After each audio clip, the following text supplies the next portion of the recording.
एकदम सही पढ़ा आपने। रिटायरमेंट प्लान कर रहे हो, कॉर्पस बना रहे हो, तो एक इन्वेस्टमेंट कभी मत भूलना, जो कि आपको सिप से भी ज़्यादा रिटर्न दे सकती है। पता है जो सिप तुम करते हो उसपे तुम्हें एलटीसीजी देना होता है। इसका मतलब होता है long term capital gain tax. आपको तब देना होता है जब आपकी इन्वेस्टमेंट 1 साल से ऊपर की हो जाए। इंडिया में इसका टैक्स स्लैब है अभी फिलहाल 12.5% की। अगर आपकी कोई इन्वेस्टमेंट अभी है, लॉन्ग टर्म में कैटेगरी में है, तो आपको 12.5% उसका टैक्स देना पड़ेगा, जो कैपिटल गेन आपको उस इन्वेस्टमेंट से हुआ है उस पर। लेकिन अगर आपको ये चीज़ नहीं देनी और आपको पूरा सूखा-सूखा प्रॉफ़िट चाहिए, तो एक सबसे भी बेटर इन्वेस्टमेंट है जिसका नाम है national pension scheme.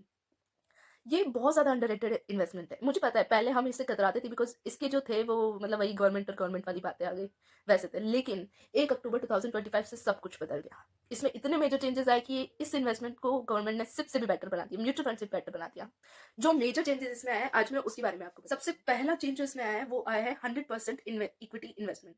Previously it was 75%, मतलब आप अपना पैसा सिर्फ 75% तक इक्विटी में इन्वेस्ट कर सकते थे। नाउ आप पूरे पैसे को इक्विटी में कर सकते हैं। पहले 75 टू 25 का रेशियो होता था, 75 इक्विटी में और 25 डेट में। बट अब आपके पास ऑप्शन है, आप चाहो तो 100% भी अपना पैसा डाल सकते हो इक्विटी में, उनको कोई फर्क नहीं पड़ता। सेकंड जो इसके अंदर मेजर चेंज आया है, वो आया लॉक इन पीरियड का। पहले जो हम एनपीएस करते थे वो आप मतलब उसमें lock in period up to 45 years तक रहता था। लेकिन अब आप 15 साल के अंदर, अगर आपके एनपीएस को 15 साल हो चुके हैं, तो आप उसमें से ले सकते हैं पैसा, आप उसमें से विथड्रॉ कर सकते हैं। विड्रॉल में भी एक चेंजेस आया है। थर्ड चेंज जो आया है उसमें है वो एग्जिट। एग्जिट यानी कि पहले आप 60% पूरा कॉर्पस ले सकते थे और 40% आपको एन्युटी एन्युटी की फॉर्म में, यानी कि आपको वो हर ईयर बाय ईयर नेक्स्ट जितने भी साल बचे आपके उतने में मिलेगा।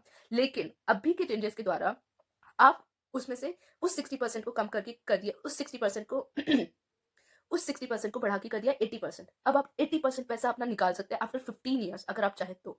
और जो 20% है वो आपको हर साल बाय साल जैसे एन्युटी की फॉर्म में मिलता रहेगा। लेकिन ये सारा पैसा आपका टैक्स भी देगा। आपको उसमें कुछ भी किसी भी प्रकार का टैक्स किसी को भी नहीं। ऐसा नहीं है कि इसमें आपको ज़बरदस्ती इक्विटी में ही डालना पड़ेगा। अगर आप चाहें तो आप इक्विटी और डेट दोनों में से चूज़ कर सकते हैं, जिसमें आपको लगे कि आपको पैसा डुबाना नहीं है, मतलब आपको पैसा जिसकी इन्वेस्टमेंट में नहीं डालना, तो आप दोनों को बैलेंस करके रख सकते हैं, जैसे आपको अच्छा लगे। कस्टमाइज़ेशन बोलते हैं इसे। नेक्स्ट चेंज इसमें आया वो है कि पहले आप सिर्फ एट द एज ऑफ 75 तक ही इन्वेस्ट कर सकते थे। अब आप एट द एज ऑफ 85 तक इन्वेस्ट कर सकते हैं। अगर जिसको लॉन्ग टर्म के लिए और ज़्यादा पर्पस बनाना है और वो नहीं बनना चाहता, तो वो रख सकता है पैसा अपना। एक और मेजर चेंज है जो इसके अंदर आया, वो चेंज है कि अब आप अपनी एनपीएस इन्वेस्टमेंट को प्लेज कर सकते हैं। प्लेज यानी कि जो म्यूचुअल फंड्स प्लेज करते हैं उनको तो पता ही है कि प्लेज यानी कि आप उसके बदले में पैसे ले सकते हैं, तो you can pledge it to this investment. तो गाइस ये बहुत अच्छी इन्वेस्टमेंट बन चुकी है। आपको इन्वेस्ट करना चाहिए, आपको अपने रिटायरमेंट का कुछ पार्ट इसमें देना चाहिए। आप इसको यार 1000 से भी, जैसे जितनी आप सिप करते हो उससे भी स्टार्ट कर सकते हो। तो सोचिएगा ज़रूर।